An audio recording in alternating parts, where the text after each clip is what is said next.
Hey guys, Effie here. Today I'm going to show you how I made this card using our new Sunny Folk Garden 6x8 stamp set. So I'm going to start off by stamping some of the foliage images in this stamp set, and I'll start with the largest foliage cluster. I've inked it up with our beautiful mid-tone bright emerald dye ink.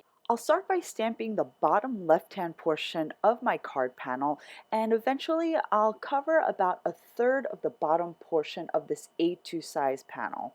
I'm also going to include some stamping at the top right-hand corner for a little bit of interest. Then I'll take my smaller leaf stamp and I'll just stamp around the cluster that I've already created, giving my foliage scene a bit more of a fuller look, and I'll also include some more stamped images with this stamp at the top right hand corner as well. I'm going to stick a butterfly here, so I want the top right hand portion of my card to look a little bit more complete.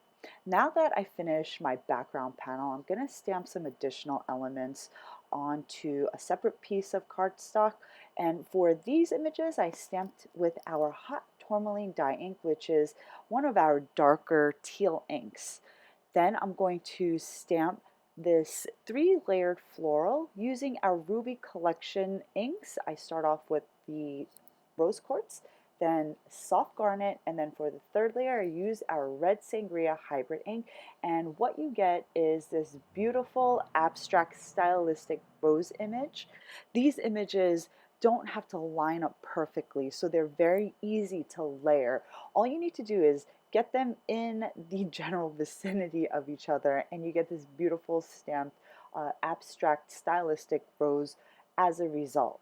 Now that I'm finished stamping these elements, I'm just going to fussy cut everything, but then I'm also going to stamp some butterflies, and I'm using the same Ruby Collection inks to stamp my 3-part butterflies. I started with the body, which I stamped with the darkest ink, and then I'll stamp the top and bottom portion of the inside of my wings using the rose quartz and soft garnet dye inks. And these again are so easy to line up since we're using clear stamps. You can look right through your acrylic blocks to see exactly where you're stamping. So for today I'll be stamping these 2 butterflies, and you just stamp the inside of the wings the same way, just the top portion and the bottom portion.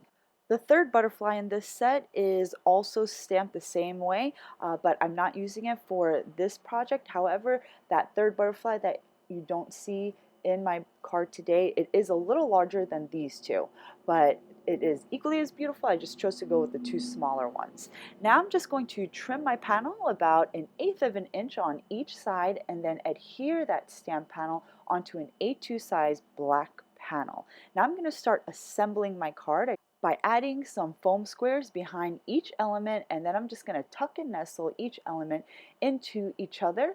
Once I get this beautiful single rose cluster, I'm just going to surround them with the remaining foliage die cuts that I created. Then lastly, I'll add my beautiful butterflies, and again, everything is popped up with these foam squares for a dimensional look.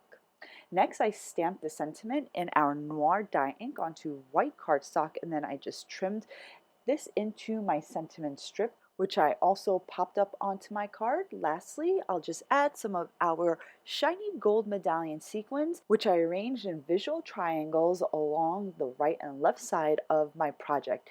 And my card is now complete. I hope you guys enjoyed today's project and video. Don't forget to subscribe to our YouTube channel because I update it on a regular basis. Thanks so much for stopping by. I will see you next time. Bye.